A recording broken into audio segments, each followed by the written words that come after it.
what's everybody been up to? I'm back for another one.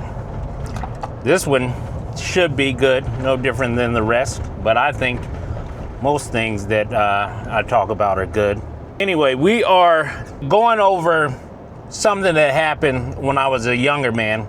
I was still wet behind the ears. I was in my early, mid-20s. I had just had my daughter, and some life happened. My dad taught me a very good lesson, although at the time, I wasn't ready for it. Before we get started, as usual, hit that thumbing thingy up or down for me. And if you like the content and you've been viewing, keep going. Try to stay till the end of the video. That helps the algorithm. The thumbing thingy helps the algorithm, and it pushes it out to more people. If this isn't for you, just keep pushing. There's no hard feelings. At least you gave me a shot. In these videos, when I tell these stories, I don't do a lot of, at least I try not to, do a lot of finger pointing and tell you what you should do. There are lessons in each of these stories that I tell, but like everything else, you have to decide for yourself what it is you want to get out of this. For me, this lesson was that I am alone, that I have to stand on my own, and that I have to be a man. And that is the lesson that my father taught me. And he repeatedly taught me this throughout the years. I don't know if you have both parents or whatever your household situation is, but in my case, we got whipped, we got spanked, we got the belt. Each time, my dad would say, or my mom, because she was big on punishment as well, which did help, by the way, this hurts me more than it hurts you. I never understood that because I was the one that was getting the pain, even though I was the one that was disobedient in most of the things to cause that. But they would always say that. This hurts me more than it hurts you. I finally figured out what they were talking about. This mentally hurt them to have to do this to their child because that child would not listen to some of the lessons that were being taught. Or this child knew how to behave and how to carry himself. And either he disrespected himself or he disrespected his family, or it could be her, with their behavior. By now, I'm in my 20s. My dad is, I don't know if he was retired or not, but I had this job with a carpet cleaning company. And I had been there for a couple of years. They moved me into the office setting to book orders and things because I was having my daughter, so it was easier to do that and I wouldn't have to be on the truck. Now, I won't state this carpet cleaner's name. They are a big carpet cleaner. Now, I still like the company, although what happened to me, I did not like. And I still have friends that I talk to from time to time from this carpet cleaning company. I moved to the office. This is in Columbus. And I started selling carpet cleaning jobs. Through that, I got to corporate and got to know the owners and other things.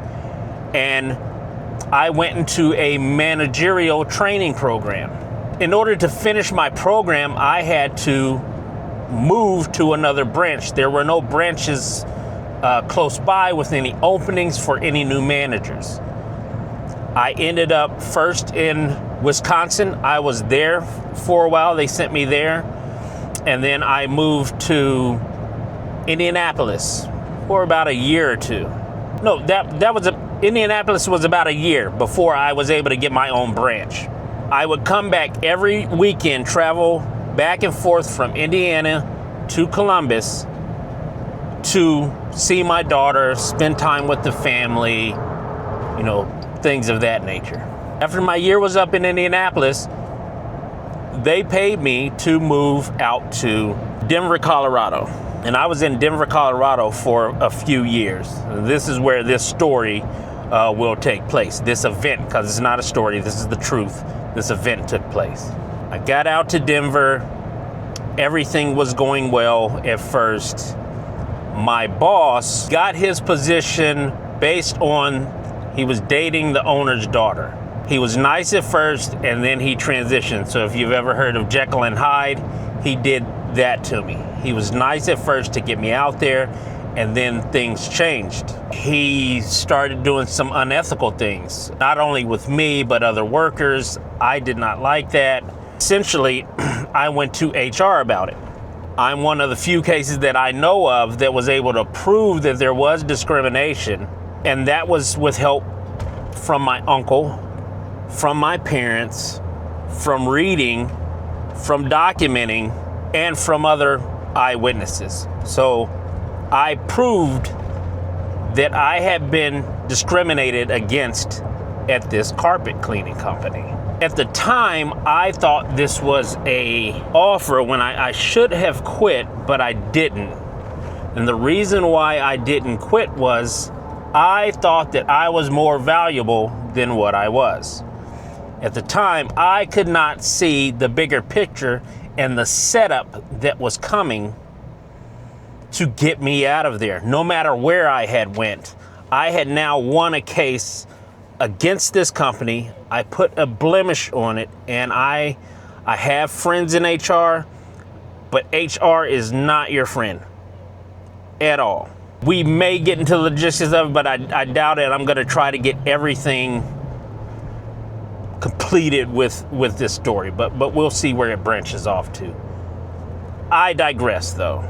So I won the case. They wanted to send me to another branch, and I had already been established. They were trying to convince me to take a pay cut and move closer to home, to Ohio, but I was already in Colorado. So then a position opened up in Texas. I was going to go to Texas, and I moved to, I started the process of moving to Texas. They flew me out. I put a deposit down on an apartment, and they came up with this story when I got back that I had said something to another person, and they no longer needed my services. So they got rid of me. I couldn't see that I was getting backdoored, and I should have. Here I am, I think it was like 1,200 miles from home, which is Columbus. I'm about 24 hours straight driving, because I could get to my door from Denver, Colorado to Columbus, Ohio in 24 hours. Straight driving. That's stopping to get gas, a little something to eat, and going. The ironic part is the day after I got fired. So I got fired on September 10th. I got fired on my sister's birthday. And I woke up to 9/11, basically. I'm feeling sorry for myself. Woke up to 9/11. They were gonna give me my checks and mail them to me. You know the normal process. So there's a lot on my mind. I'd also recently found out, and you know I'm not gonna hold anything back on these videos. So people, whoever's watching, if you've gone through this, you can just be upset. But I found out that my kid's mother had been dating someone in the old apartment complex. So I've been fired now. I've been battling for 6 to 8 months to win this case. 9/11 is going on. She's sleeping with somebody, and that I knew, and I knew what kind of rat he was. So I'm not feeling my best, you know. I wanted some glimmer of hope. I don't have a lot of money. This is my last check, and during that time, that .com bubble was starting to break. So there weren't a lot of jobs in Denver that I could do, and there weren't a lot of carpet cleaning jobs. I was also told, which inspired me to go to college, was you don't have a college education, so that's one of the reasons we're gonna terminate you.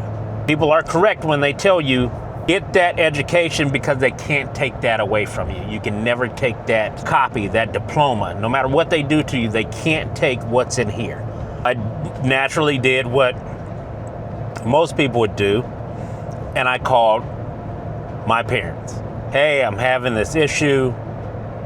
This is what's going on. You know kind of what's going on. I need to possibly come back there. And they said, yeah, no problem. What we'll do is we'll get a U-Haul and we'll drive it out. We'll get you packed and we'll bring you back. I'm grateful now. I'm really looking to go home. I'm really looking to try to figure it out once I get back home, because the job market is just dried up there and I have a place to stay. I can't stay in this apartment anymore. I don't have the money. What I ended up doing was I started packing. I didn't have much money. So being poor, you kind of know what to do. You get the groceries that you can make, that you can survive on, which I got some beans, I got some rice, and I got some tostadas. So tostada shells, taco shells, things like that. I didn't get any meat, and some salads. So I ate beans and rice and some type of taco, like tostada, for about 2 weeks. After that 2 weeks, I got my check in about a week, and I was waiting to hear from my parents, and I didn't hear anything. Didn't hear anything from my dad. So I called him up. Hey, when are you thinking about coming out here? I got this amount of money. I have enough to get the truck back, because I had 2 trucks at that time. I had a truck my grandfather had given me, and I had a S10 that I called the panty dropper. That was one. I had the system and all of that stuff in it. So it was a beautiful truck, but I'm still getting off topic. I hear silence over the phone, and my dad isn't one to really mince words if you know him. He's now has his 100% disability, but they don't have that indestructible amount of money that you would like. So he says, I know that I told you that I was gonna be able to come and get you, but I'm not. I don't have the money, I don't have the resources to do that, and you're grown. He said, God told me that he's gonna figure it out. And you are my child, and you are my family. You're my bloodline. You have my name. I have faith. I made it from the jungles of Vietnam, and I know that you will figure out how to make it back here, or how to make it, son. Said, this hurts me more than it hurts you, but I know you will. God told me, God has you, and let me pray with you. That was always the thing. Let me pray with you. So I'm sitting here, and I'm like, what just happened? Like, you were coming to get me a week ago. What do you mean you can't come get me, and that God's gonna take care of me, and God's gonna help me? Man, oh, forget this. So sat there, prayed with him, bowed my head, said the prayer, and then he just hung up the phone. It wasn't a bye. He had already said, I love you, son, and everything he had to say. That was it.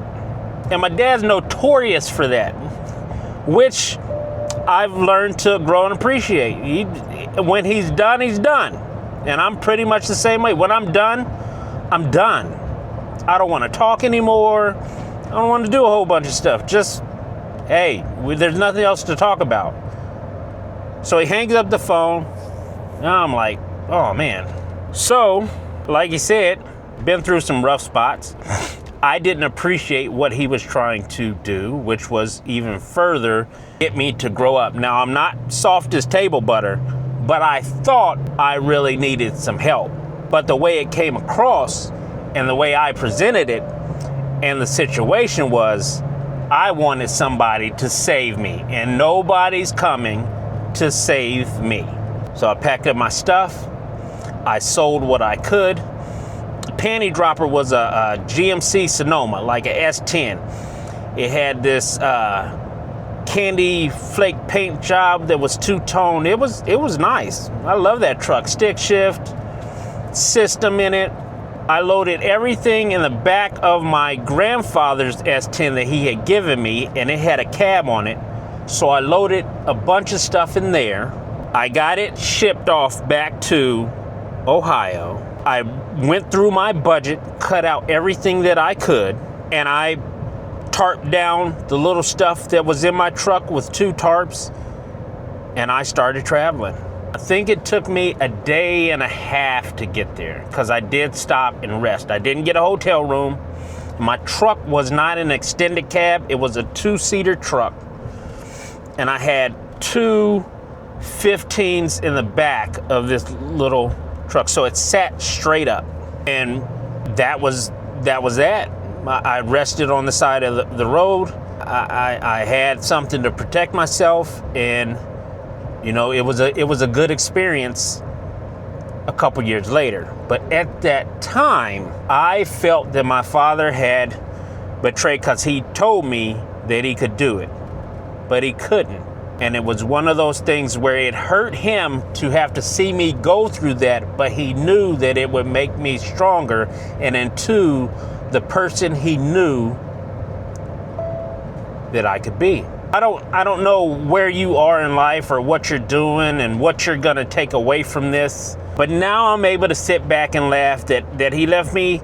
It was essentially stranded. That's how I felt. I felt like he was abandoning me, like I was stranded. But I forgot to rely on myself. I forgot to rely on God. And when I did that and I stopped relying on someone else, and I put my fate in my hands, it worked out. When I used what's up here and figured it out, he said, you'll figure it out. And I figured it out. And I got home and he hugged me. He said, I have faith. It was one of the best feelings because I had done that. And I had not put myself in that situation to get fired, but by being hard-headed, I had put myself in that situation to get fired. So again, whatever you're going through, and I don't know, your takeaway from this could be positive, it could be negative. I don't know what it is, but I hope this helps someone out there. If you made it to the end, I appreciate it. Thank you for hitting that like button again. Thank you for sharing and subscribing to this. Thank you to all of the subscribers. I really appreciate everyone, because we started from goose egg and now we've got about a little over 200 subscribers, and I truly appreciate all of you guys. You know what time on the video this is. Until next time, and you know there will be a next time, I'm out.